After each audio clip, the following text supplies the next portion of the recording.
The Peloponnesian War was the moment the Greek world, in the name of freedom, taught itself how to self-destruct.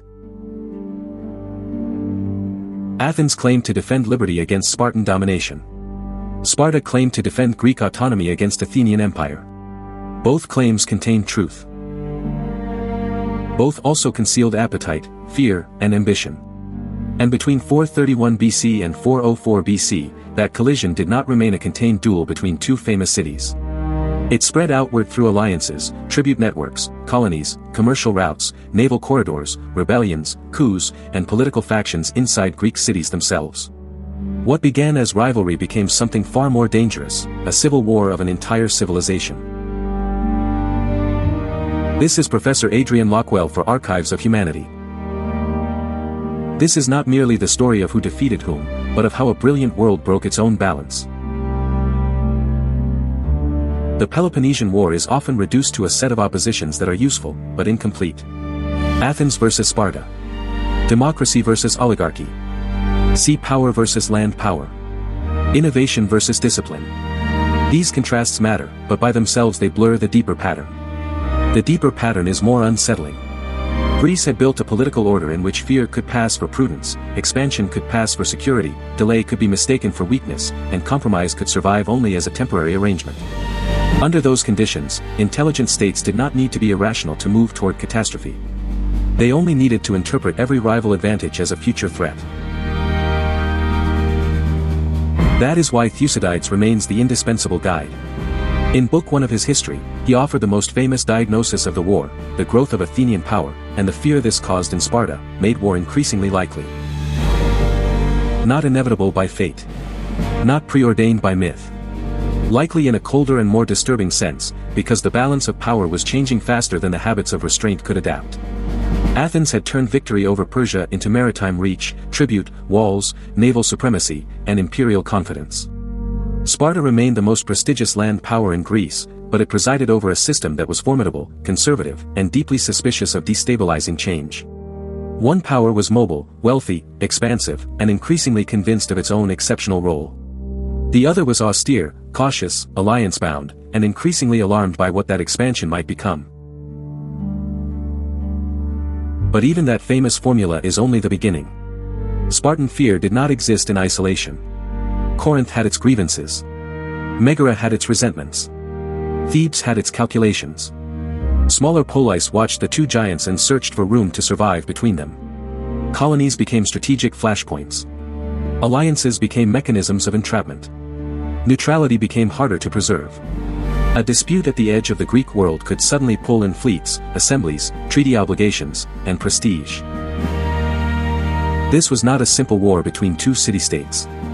It was a cascading Greek crisis stretching across the Aegean and beyond, drawing in allies, dependents, subject communities, and internal factions until the line between interstate conflict and civil fracture began to dissolve. That is the true scale of the story. Foreign policy was no longer merely foreign policy. In many cities, to favor Athens or Sparta was also to choose an internal future. Democratic or oligarchic. Maritime or landed. Commercial or conservative. Imperial opportunity or local autonomy. The war did not simply move across geography. It moved inward, into constitutions, loyalties, rhetoric, and memory. It entered the assembly, the council, the harbor, the countryside, and eventually the moral vocabulary of Greek life itself. This is why the Peloponnesian War matters far beyond antiquity. It is one of history's clearest demonstrations that advanced societies do not collapse only because they are primitive, blind, or incapable of thought. Sometimes they collapse because they are sophisticated enough to build vast systems of power, proud enough to believe those systems can be controlled, and fearful enough to weaponize every advantage before a rival can do the same. The tragedy of Greece was not simply that violence erupted. It was that intelligence, organization, discipline, wealth, and civic achievement became instruments of mutual ruin.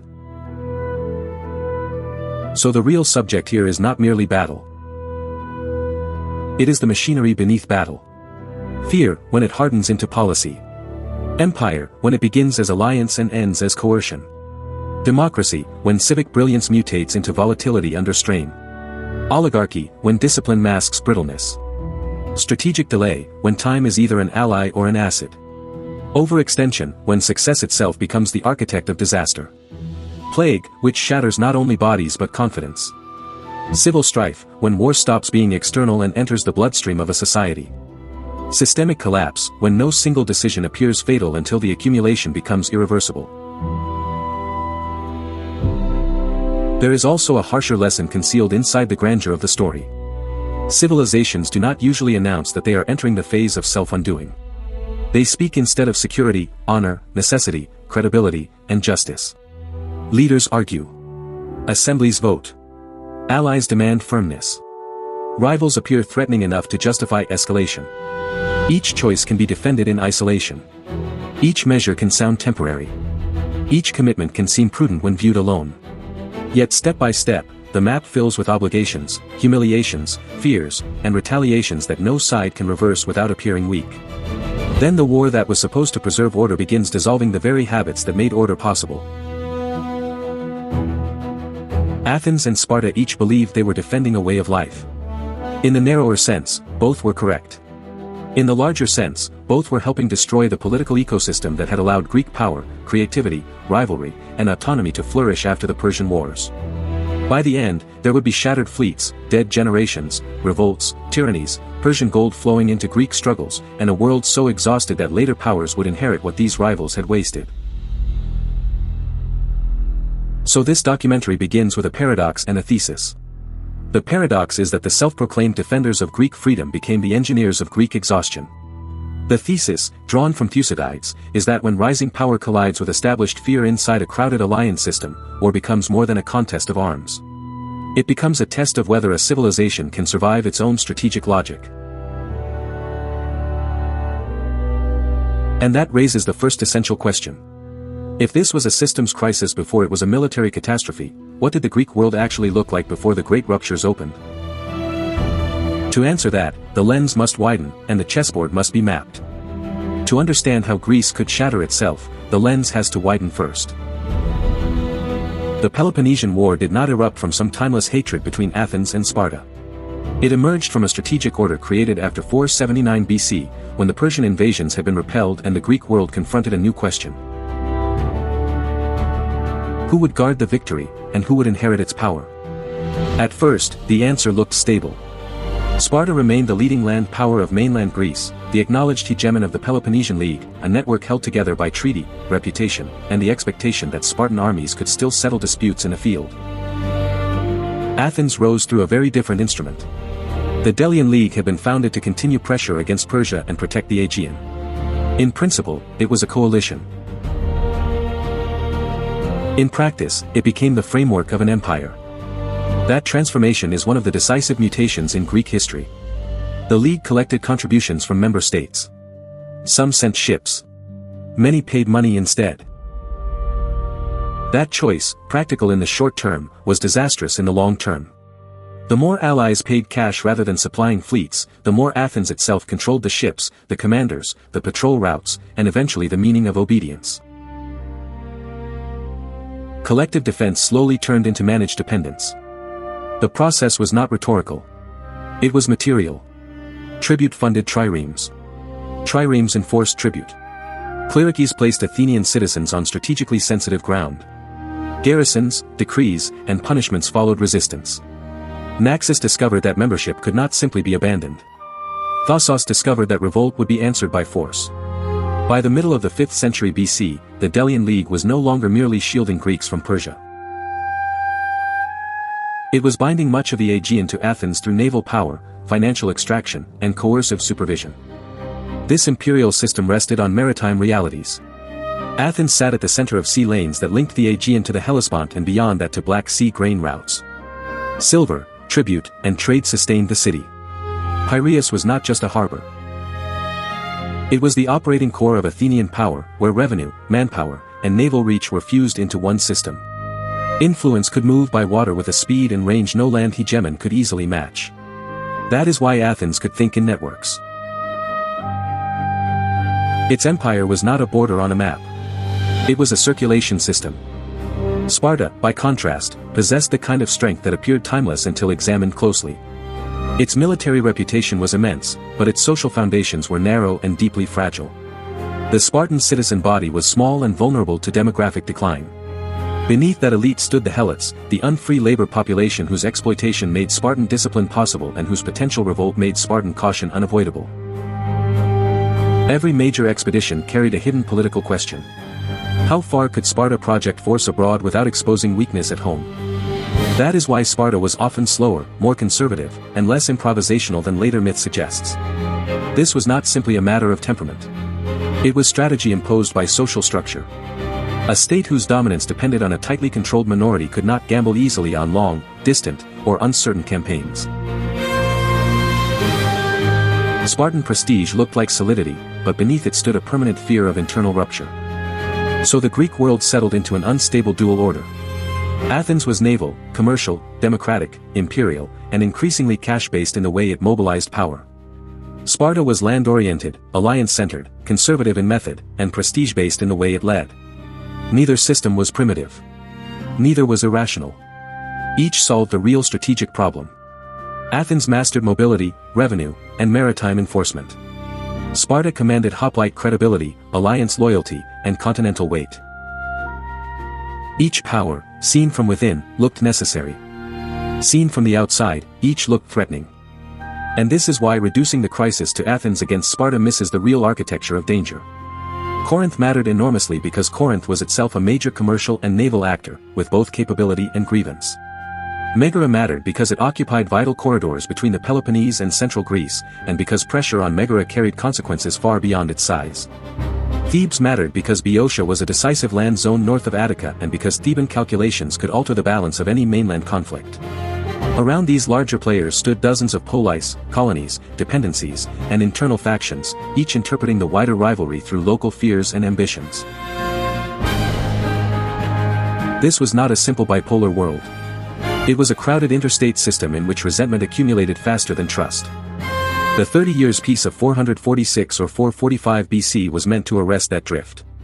It recognized spheres of influence, accepted a tense coexistence, and offered arbitration as a mechanism to prevent direct collision. By Greek standards, it was a serious attempt at order. But it stabilized the system only at the surface.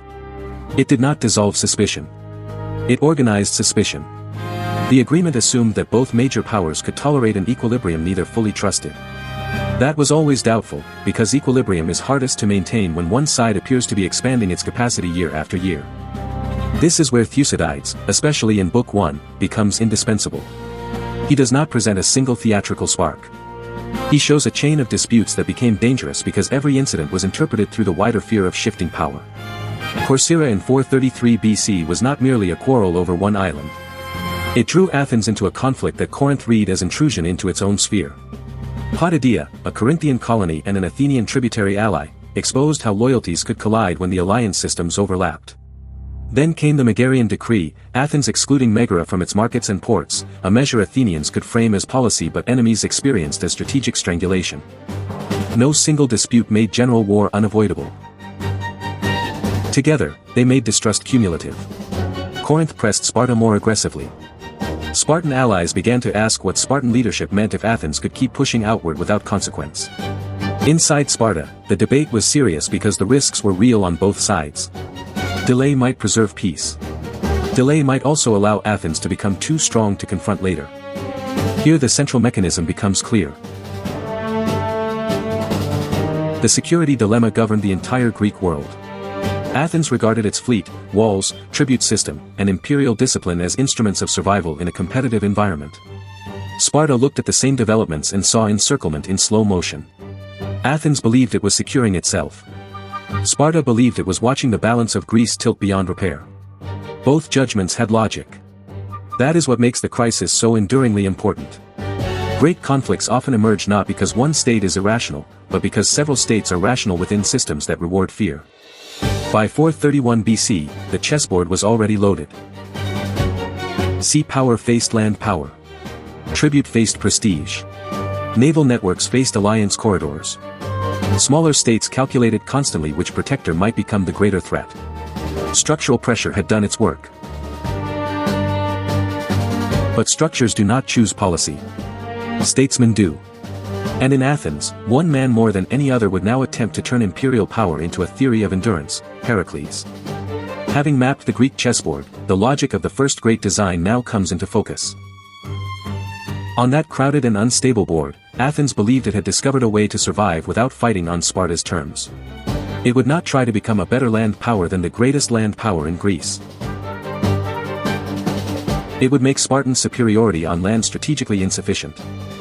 At the center of that design stood Pericles. He was not simply an eloquent statesman or a celebrated democratic leader. He was the political manager who gave Athenian confidence its discipline. In Thucydides, Pericles appears as a man rare in any age, powerful enough to guide a free city, and sober enough to understand the limits of its strength. He knew Sparta's hoplite army could crush Athens in the kind of open battle that Greek honor traditionally admired. He knew Attica's farms, orchards, and villages could be devastating. He knew fear could spread through allies, and anger through the assembly. And he understood a deeper truth that often destroys successful states: power does not merely create security. It creates temptation. So in 431 BC, Pericles proposed a strategy that was rational, severe, and deeply unpopular in emotional terms. Athens would refuse a decisive land battle. The population of Attica would withdraw behind the long walls. The countryside could be ravaged, but the city would deny Sparta the result it wanted most: a single, climactic collision in which Spartan discipline and reputation could settle the war quickly. Athens would preserve its fleet, strike by sea, protect its empire, and rely on money, mobility, and time. In the simplest possible form, the plan was this: endure. Against Sparta, that was not cowardice. It was strategic asymmetry. Sparta's advantage lay in concentrated force on land, in the prestige of its citizen infantry, and in a political culture built around decisive confrontation. Athens would shift the war away from that arena and into a different mathematics altogether: revenue, logistics, naval reach, alliance cohesion, and stamina. If the war were decided by one great battle in Attica, Sparta held the edge. If it became a long contest of annual invasions, maritime counterpressure, and systemic resilience, Athens had reasons to believe the balance changed. Those reasons were substantial. Athenian power was not an illusion produced by patriotic speech. It rested on one of the most sophisticated political and economic systems in the Greek world. Tribute from the Delian League, created after the Persian Wars in the name of collective security, had become the financial foundation of empire. Silver from Laurion strengthened state capacity. Piraeus gave Athens not merely a harbor, but a strategic engine, a place where commerce, manpower, shipbuilding, storage, and naval command converged. The long walls connected city and port into one fortified organism. Even while Spartan armies moved through Attica, Athens could still import grain, maintain fleets, pay rowers, move forces, and project power across the Aegean. In this war, sea lanes mattered as much as battle lines. That point is easy to miss because Greek warfare is so often imagined through the image of the phalanx. But Pericles saw more clearly. Grain from the Black Sea, tribute from allies, crews at the oars, timber, coin, harbor administration, and maritime communication formed a different kind of strength. Sparta could burn territory. Athens could preserve connectivity. Sparta could impose damage. Athens could preserve function. And in long wars, function can matter more than fury. Naval power also gave Athens something even more valuable than strength: choice. Athenian fleets could raid the Peloponnese, pressure coastal communities, reassure nervous allies, punish revolt, and remind the empire that Athenian reach extended far beyond Attica itself.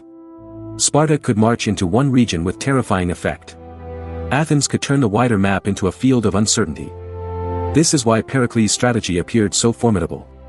It accepted local suffering in exchange for systemic advantage. It sacrificed immediate emotional satisfaction for a stronger position over time. And yet, hidden inside that brilliance was the political paradox of Athens.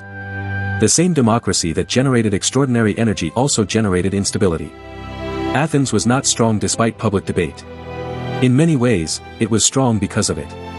The city could mobilize talent, wealth, labor, and civic pride at a scale few Greek polis could match.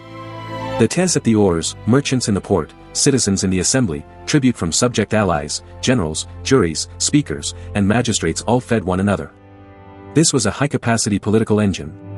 But it was an engine powered by persuasion, pride, anger, and consent. That meant a short war could be energized by enthusiasm. A long war demanded something far harder: discipline without spectacle, patience without visible reward, and obedience to a strategy that often looked, in daily life, like passivity. Pericles understood this. Thucydides shows him urging restraint again and again. Do not chase every insult. Do not enlarge war aims in a fit of confidence. Do not risk the city for the sake of wounded pride. In effect, Pericles was attempting one of the most difficult acts in political history, teaching a powerful democracy not to behave as recklessly as its power allowed. Athens, however, did not merely think itself strong. It thought itself exceptional. That civic psychology appears most clearly in the funeral oration. There, as Thucydides records it, Athens speaks in a grand historical voice. It presents itself as open rather than closed, daring rather than timid, cultivated without softness, free without descending into weakness. This was not empty vanity. It was the city's self-understanding. Athens believed its democracy produced excellence, that freedom nourished courage, and that its achievements would command the attention of posterity. It fought not only for territory or tribute, but for a vision of what Athens believed itself to be. That confidence gave the city resilience. It also created danger. States that see themselves as models for civilization often become skilled at persuading themselves that ordinary limits apply only to lesser powers. So Pericles' strategy was brilliant, but it carried concealed assumptions.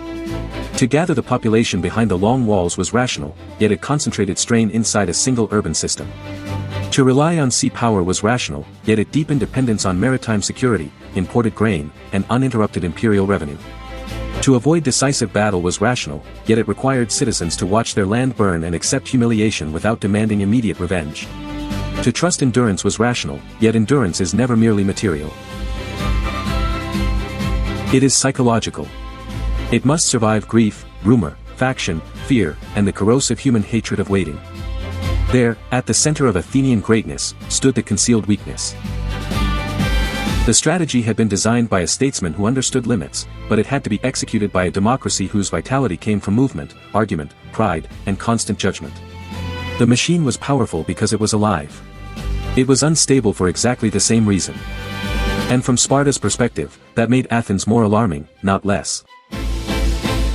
This was an enemy that refused the traditional knockout blow, hid behind walls, ruled the sea, fed itself through empire, and might become stronger if the war dragged on. The question now shifts across the battlefield of perception itself. How does a land power built for decisive confrontation respond when decisive confrontation is denied? From Sparta's perspective, Pericles' design created a deeply unsettling kind of war. Athens had chosen not to meet Spartan strength where Sparta was strongest. It had refused the traditional logic of decision. And that forces the first serious correction to the legend. Sparta was not a society in permanent pursuit of battle, intoxicated by violence and rushing blindly toward collision. It was a cautious hegemon, conservative in rhythm, deliberate in judgment, and acutely aware that its own power stood on a dangerously narrow foundation. Its prestige across Greece was immense. Its margin for error was not. The Spartan citizen body was small, and beneath its celebrated discipline lay a permanent internal anxiety, the helots. This vast unfree population made Spartan military supremacy possible, but it also made prolonged absence hazardous. Every major campaign raised the same unspoken question. What could Sparta conquer abroad if its social order weakened at home? That is the paradox at the center of Spartan power. The state that frightened much of Greece lived with a fear of its own. Its discipline was not romantic simplicity. It was the political armor of a fragile ruling class. Thucydides captures this with unusual clarity in the debates before the war. No one doubted that Athens had grown formidable. The real dispute was over time, preparation, and the cost of waiting. Archidamus, one of Sparta's kings, spoke not like a warrior of myth but like a statesman confronting structural danger. He warned that Athens was no ordinary opponent to be chastened by anger. It possessed walls, money, ships, and an imperial network. Such an enemy could not be subdued by indignation. War, if it came, required resources, planning, and patience.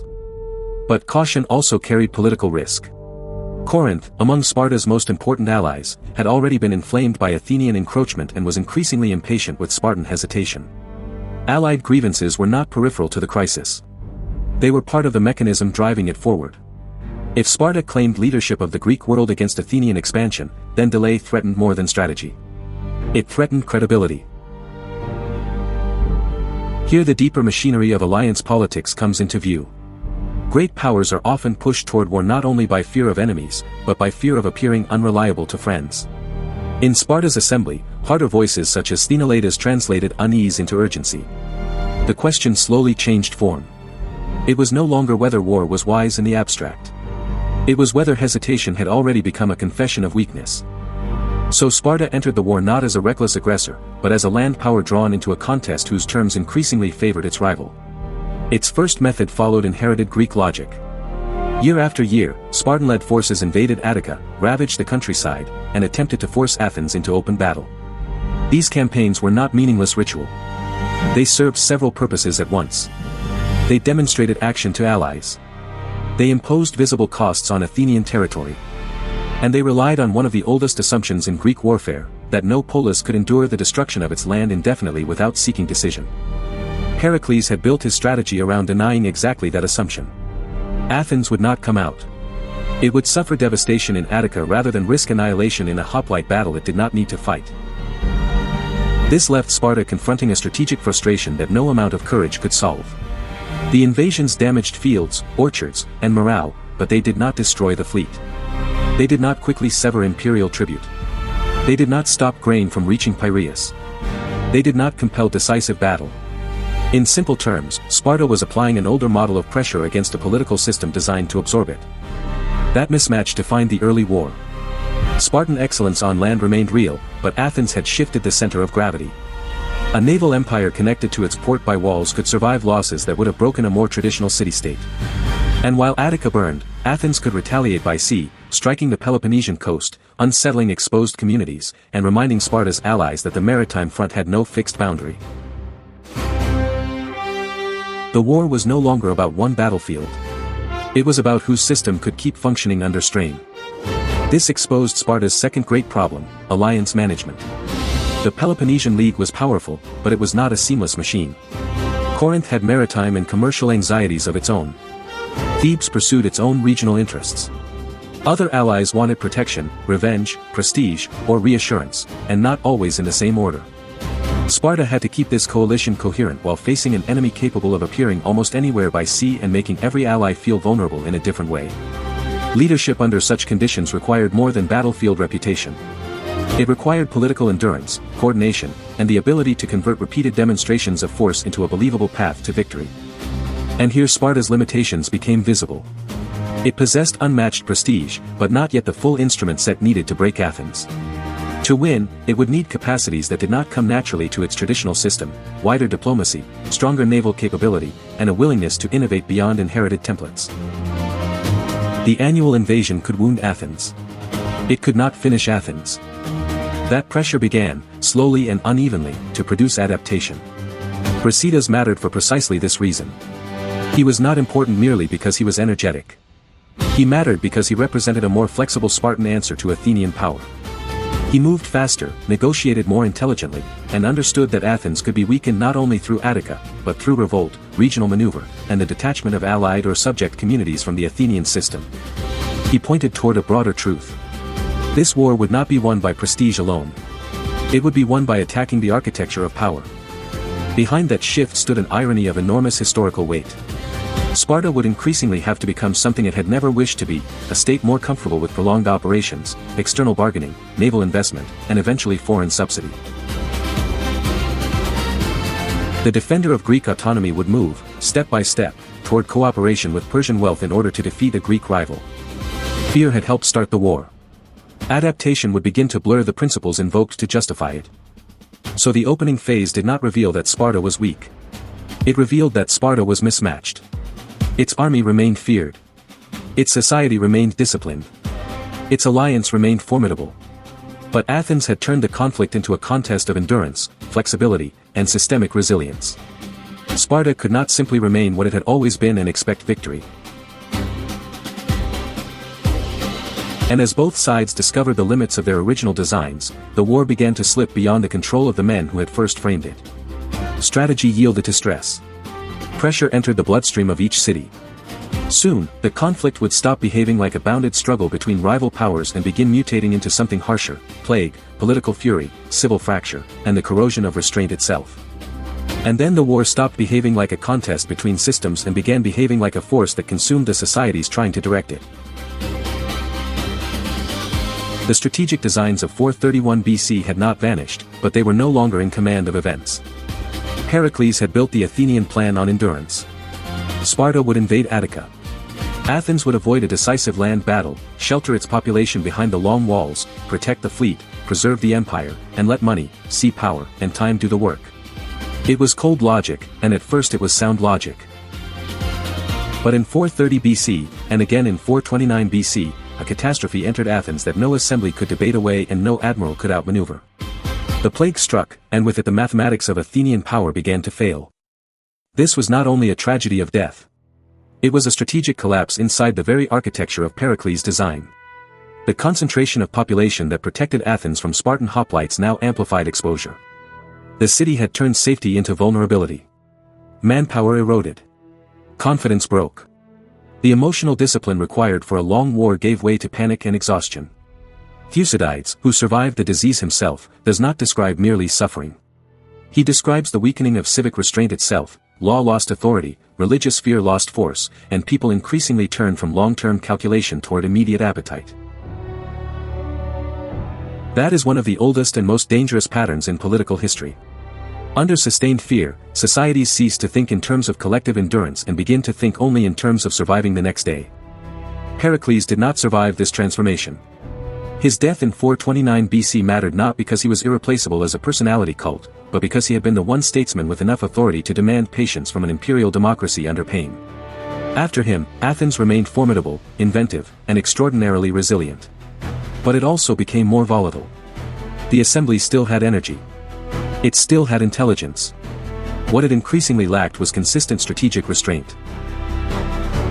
The war had removed the man most capable of telling the city that anger was not policy. That instability came into full view in 427 BC during the Mytilenean debate. Mytilene, a major city on Lesbos, had revolted from Athenian rule. The first Athenian response was ferocious: execute the men, enslave the women and children, and turn the city into a warning to the empire. Then, almost immediately, the city reconsidered itself. A second debate was held. A second decision was made. Cleon argued that empire could not survive hesitation and that mercy would be interpreted as weakness. Diodotus answered from strategic utility rather than compassion. Terror, he argued, was not intelligent rule. A subject population that expected extermination would resist to the last. Empire required obedience, but it also required revenue, recoverable loyalty, and the possibility of surrender. The reversal was astonishing. One ship had already been sent carrying the order of destruction. Another was dispatched in urgent pursuit to cancel it. Mytilene was spared total annihilation by a margin so narrow that policy itself seemed to depend on the stamina of rowers. The deeper lesson was not that Athens was uniquely cruel, or uniquely humane. It was that imperial democracy under pressure could swing from massacre to restraint within a single day. The same political system that gave Athens extraordinary adaptive capacity also made emotional violence frighteningly immediate. If Mytilene revealed instability at the center of empire, Corcyra revealed something even more consequential across the Greek world. The war was no longer simply dividing states. It was dividing cities against themselves. In Corcyra, democratic and oligarchic factions fused local grievance with external allegiance. Athens and Sparta were no longer merely heads of rival alliances.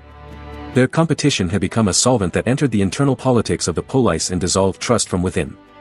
Thucydides' account of the stasis at Corcyra remains one of the most penetrating analyses ever written about civil conflict because he understood that civil war is not only violence. It is a corruption of moral language. Words themselves change sides. Recklessness is renamed courage. Prudence is called cowardice. Moderation becomes a mask for disloyalty. Revenge presents itself as justice. Political breakdown begins before institutions physically collapse. It begins when language can no longer restrain passion because language has been recruited into faction. This was the true pivot of the Peloponnesian War. Civil war here is not a metaphor. The conflict had moved inside the cities. Polis were no longer merely choosing whether to align with Athens or Sparta. They were splitting internally, each faction using foreign alignment as a weapon in domestic struggle. Families, assemblies, courts, and civic rituals all became battlegrounds. Once that threshold is crossed, military success alone cannot restore order, because the battlefield has expanded into the structure of political life itself. And still the war continued to produce sudden strategic shocks. In 425 BC, at Pylos and then Sphacteria, Athens dealt Sparta a humiliation few Greeks would have thought possible. Athenian forces trapped Spartan hoplites on Sphacteria, and some of those Spartans surrendered. That fact mattered far beyond the immediate operation. Spartan prestige rested not only on battlefield competence but on the belief that Spartan resolve was absolute. When that image cracked, the psychological map of the war changed with it. Myths are strategic assets. Once punctured, they are difficult to restore. This harsher phase of the war elevated men suited to improvisation and escalation. Cleon in Athens and Brasidas in Sparta were different in character, but both embodied a new political tempo. Cleon drew power from democratic anger, urgency, and imperial confidence. Brasidas showed that Sparta could be more flexible and imaginative than its reputation suggested. In the north, he combined military speed with political persuasion, prying at Athenian alliances and exposing vulnerabilities that brute force alone had failed to exploit. Both men belonged to a war that had moved beyond the original assumptions of 431 BC. Their rise revealed a grim truth. The conflict was rewarding adaptation without producing resolution. Athens could wound Spartan prestige. Sparta could innovate and recover. Neither side was strong enough to impose a final settlement, and neither side was calm enough to accept a limited one. When Cleon and Brasidas both died at Amphipolis in 422 BC, exhaustion created room for negotiation. The peace of Nicias in 421 BC emerged from that exhaustion. But it was less a true peace than a pause in open strain. Fear remained. Distrust remained. Allied grievances remained. Important terms went unenforced, and key partners on both sides were dissatisfied. The war had paused at the level of treaty, but not at the level of political psychology. So Greece entered an uneasy calm without recovering its lost restraint.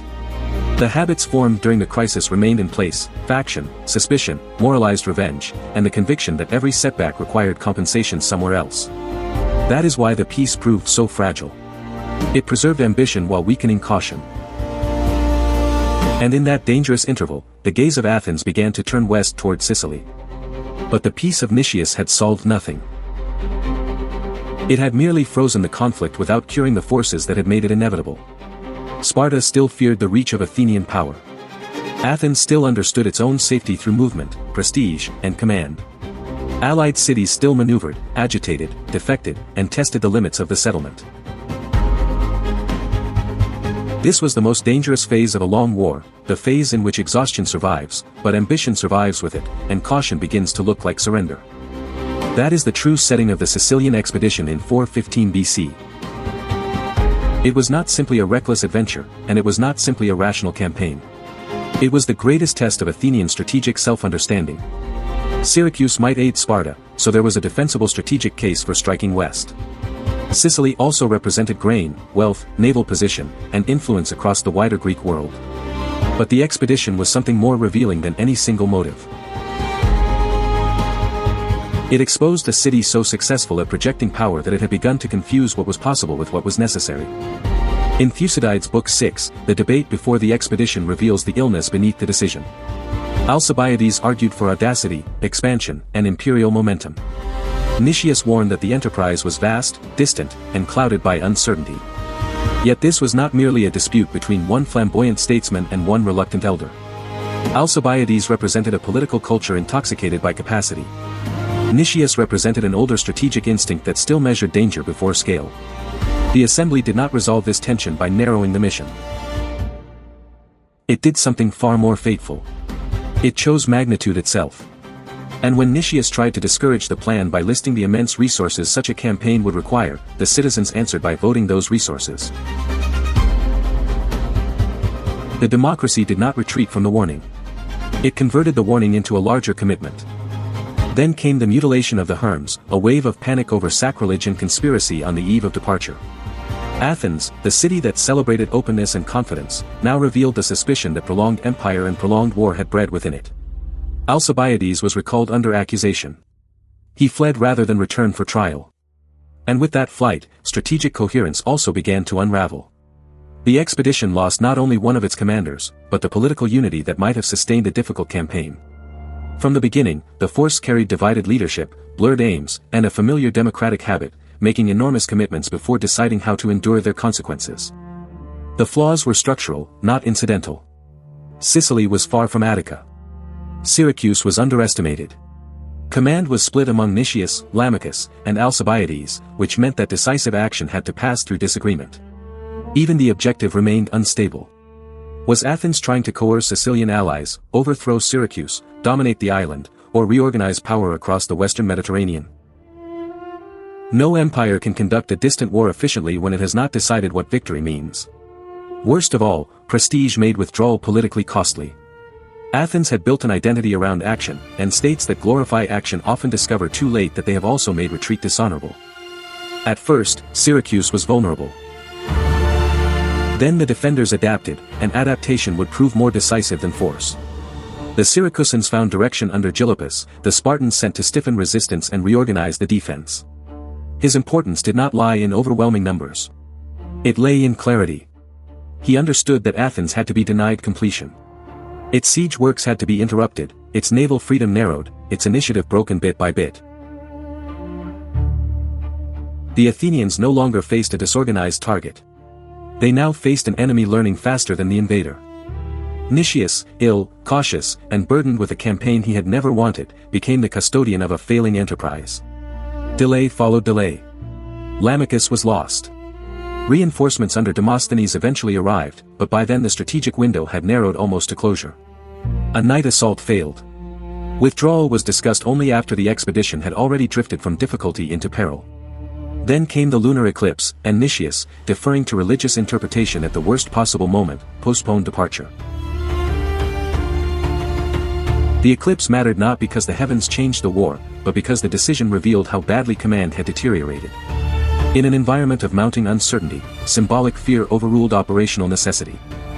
Thucydides in Book 7 turns what follows into tragedy without ever abandoning strategy. The Athenian fleet became trapped inside the great harbor. Naval battle turned into strangulation. Escape failed. The retreat by land became the collapse of order itself. By 413 BC, the expedition had been annihilated, ships destroyed, generals captured or killed, tens of thousands lost, prestige shattered. Athens had not merely suffered defeat. It had burned through men, money, ships, confidence, and imperial credibility in a single colossal act of overreach. Sicily was not one mistake. It was the moment when Athenian political culture, strategic habit, and imperial pride converged into catastrophe. The wider Greek system reacted immediately. Allied cities revolted. Tribute faltered. Confidence in Athenian invincibility vanished. Sparta occupied Decilia in Attica, transforming seasonal invasion into permanent pressure. This mattered enormously. It severed Athens from important land resources, intensified the strain on manpower, encouraged desertion, and forced constant expenditure. The empire that had once converted tribute into flexibility was now being forced to spend merely to remain standing. And into this opening stepped Persia. One of the great ironies of the war now became unavoidable. A conflict among Greeks, born in the aftermath of collective resistance to Persia, invited Persian power back into the center of Greek affairs. Satraps such as Tissaphernes, and later the resources connected to Cyrus the Younger, financed Spartan naval efforts. Persian money changed the war because it solved Sparta's oldest strategic weakness. Sparta had courage, discipline, and prestige. It did not have the fiscal machinery required for sustained naval competition. Persian subsidies paid rowers, maintained fleets, and made maritime war sustainable at scale. For the first time, Sparta could seriously challenge Athens in the very domain that had defined Athenian strength. Athens still showed astonishing resilience. Even after Sicily, it did not simply collapse. In 411 BC, the oligarchic coup of the 400 exposed severe internal fracture, yet the democracy returned, and Athenian fleets achieved notable recoveries. That point matters. Athens remained dangerous, inventive, and capable. But resilience without political discipline can become self-destructive. The city could still generate power. It was losing the capacity to govern that power wisely. Here Xenophon becomes essential for the closing phase. Sparta's final instrument was Lysander, not merely a commander, but a systems operator. He cultivated Persian patronage, built networks of personal loyalty, imposed discipline, and understood that the final phase of the war would be decided as much by finance, diplomacy, and timing as by valor. Athens won at Arginusi in 406 BC, proving that its naval muscle still existed. Then it sabotaged itself. In a storm of anger, grief, and legal confusion, the city executed victorious generals for failing to recover survivors after the battle. A democracy that had once turned debate into strategic energy was now consuming its own competence. At Aegospotami in 405 BC, the end arrived with brutal simplicity. Lysander struck the Athenian fleet when it was exposed and effectively destroyed the core of its remaining sea power. Once the fleet was broken, the empire's arteries closed. Grain supply tightened. Allies fell away.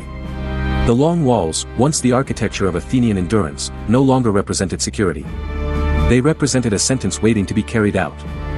In 404 BC, Athens surrendered. The long walls were torn down, and with them fell more than fortifications. What collapsed was a strategic idea, that sea power, wealth, intelligence, and imperial reach could indefinitely outlast every enemy and every internal contradiction. Athens had not been defeated by a single battle, a single rival, or a single blunder. It had been defeated by the interaction of overconfidence, adaptation, faction, distance, finance, and time. And that is where the final question becomes unavoidable. If Sparta had won the war, why did the Greek world emerge less stable, less free, and more vulnerable than before? And with that, Athens fell in 404 BC, its long walls torn down under the gaze of men who believed they had ended a threat and restored freedom to Greece. But battlefield victory and historical resolution are never the same thing. Sparta won the Peloponnesian War. It did not solve the Greek crisis. In the broadest sense, the war settled which coalition would dominate the moment, but it did not repair the civilization that had produced the conflict. Greece had not been rescued from instability. It had been trained by decades of fear, exhaustion, and faction to reproduce instability in new forms. The immediate aftermath made that plain. Athens did not move cleanly from imperial defeat into sober reconstruction. It passed instead into repression, confiscation, exile, and ideological revenge. Under Spartan patronage, the 30 tyrants took power in 404 BC, and their regime exposed one of the war's darkest truths: men who speak most loudly of order often inherit chaos and intensify it. The 30 did not simply govern harshly. They turned politics into purification. Enemies were executed, property was seized, loyalties were tested, and the language of civic rescue became an instrument for private settling of scores. Yet even here, amid humiliation and terror, the old energy of Athens reappeared. In 403 BC, democracy was restored. That restoration did not mean the city had become wise, calm, or cured of the passions that had driven it toward disaster. It meant something more complicated and more important. Democratic societies can absorb extraordinary punishment and still recover political motion. Their danger is instability. Their strength is regeneration. Sparta, meanwhile, discovered the hidden burden of success. It had entered the war to contain an empire. It emerged responsible for the wreckage of one. That required capacity Sparta had never needed to cultivate at scale: long-term naval finance, administrative reach, flexible diplomacy, and a durable method of ruling allies without converting them into resentful dependents. Spartan prestige had always rested on discipline, military reputation, and social severity. But hegemony in a fractured interstate world demanded more than military honor. It demanded institutions capable of managing complexity. Sparta had destroyed Athenian supremacy without building a superior order to replace it. That is why Spartan hegemony proved brittle almost at once. The victory had been achieved not through pure self-sufficiency, but through adaptation, alliance management, and crucially, Persian money. That fact mattered beyond the battlefield. Persia did not merely influence the war's ending, it increasingly shaped the world that followed. The old Greek claim that the polis were the jealous guardians of autonomy now stood in tension with a harsher reality: the balance of Greece could be tilted by the great king's gold, diplomacy, and strategic timing. The Peloponnesian War had begun in the shadow of fear between Athens and Sparta. It ended in a world where external power had learned exactly how to exploit Greek division. The Corinthian War, beginning in 395 BC, exposed how little the War of 431 to 404 BC had truly resolved. Corinth, Thebes, Argos, and even a recovering Athens resisted Spartan dominance. The alliances changed, but the pattern remained. No power could secure order without provoking resistance. No settlement lasted because none addressed the underlying disease, a Greek interstate system in which prestige, insecurity, and memory ensured that every victory generated the seeds of the next struggle. This is one of history's most recurring political traps. States often imagine that defeating a rival ends the problem, when in reality it only changes the form through which the problem returns. Then came the King's Peace of 387 or 386 BC, and with it, one of the most revealing diplomatic verdicts in ancient history. Persia, once invoked as the great external danger against which Greek freedom had been heroically defended, now became the arbiter of Greek affairs. The terms were recognized because the Greek states, after exhausting themselves, could no longer preserve a stable balance on their own. There is almost no clearer sign of strategic bankruptcy than this, a civilization proclaiming autonomy while depending on outside authority to define the limits of its own independence. The broader arc of the 4th century BC only sharpened the point. Greek politics remained brilliant, energetic, and dangerous. Thebes rose. Athens revived. Coalitions formed and dissolved. Commanders displayed real genius. But beneath the movement lay depletion. The great polis still possessed enough power to injure one another, yet not enough legitimacy, trust, or institutional durability to create lasting order. This is often how a system yields the future. Not through one theatrical collapse, but through repeated proof that no victor can convert strength into stability. In that widening gap, Macedon advanced. Under Philip II later in the 4th century BC, a kingdom long treated as peripheral became the disciplined beneficiary of Greek self-destruction. The road to Macedonian ascendancy did not begin in Macedon alone. It began in the decades when the leading Greek powers taught themselves to treat one another not as rivals within a civilization, but as permanent existential enemies. That is why Thucydides endures. Not because he preserved ancient names and battles, but because he grasped the mechanisms beneath them. He understood that fear, honor, interest, suspicion, and wounded prestige do not simply influence policy. They narrow political imagination. They make preventive conflict look prudent, escalation look principled, and compromise look like surrender. His genius was not prophecy in the mystical sense. It was diagnosis. He saw that societies do not move toward catastrophe only through madness. Often they move there through intelligible choices made under pressure by actors who believe they are being realistic. And the lessons left behind are not gentle ones. Overextension often grows from success, not failure. Athens reached too far because power had made restraint feel smaller than ambition. Democracies can display immense resilience, creativity, and civic endurance. They can also become volatile, punitive, and vulnerable to rhetoric that turns anger into policy. Oligarchies can appear calm because dissent is suppressed and motion is controlled, yet beneath that calm may lie rigidity, fear, and an inability to absorb shocks without breaking. And civil war, as Thucydides showed with terrible clarity, does not begin when armies meet in the field. It begins earlier, when trust dissolves, when faction becomes moral identity, and when language stops describing reality and starts organizing hatred. That is why this war remains contemporary in pattern, even if ancient in date. Great powers still transform competition into existential struggle. Polarized societies still invite foreign leverage. External money still enters where internal trust has already failed. And political communities still tend to collapse morally before they collapse militarily. By the time walls fall, institutions, language, and restraint have usually been falling for years. The Peloponnesian War was not simply the story of Athens losing to Sparta. It was the story of a civilization proving that intelligence, courage, and achievement are not enough to save a people that can no longer distinguish security from domination, or victory from self-destruction. If the decisive force in this story was fear, ambition, or internal faction, place that judgment in the comments, then continue with the video on the end screen, and subscribe to Archives of Humanity for the next deep examination of how power rises, hardens, and breaks.